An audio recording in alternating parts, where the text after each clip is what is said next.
టింబక్టూన్, ఈ రోబోట్ ని చూడు. దీని పేరు డ్రాగూస్. ఆ రోబోబాయ్ వీర్ని ఇది అంతం చేస్తుంది, అది కూడా అందరి ముందు చేస్తుంది. బాస్ ఇది ఎలా పని చేస్తుందో ఒక్కసారి నేను ట్రయల్ చూస్తాను.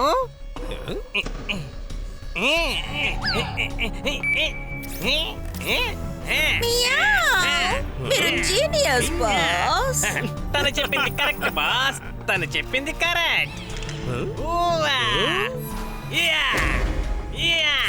బాస్ ఇది నిజంగానే పని చేస్తోంది బాస్, చూడండి.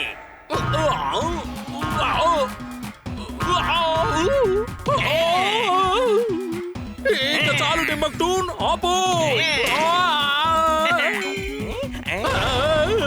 తెలిసింది కదా, ఇక ఆపు టింబక్టూన్. మీరు జీనియస్ బాస్. మ్యాడ్ మ్యాక్స్ కోపం వచ్చింది, చాలా చాలా కోపం వచ్చింది.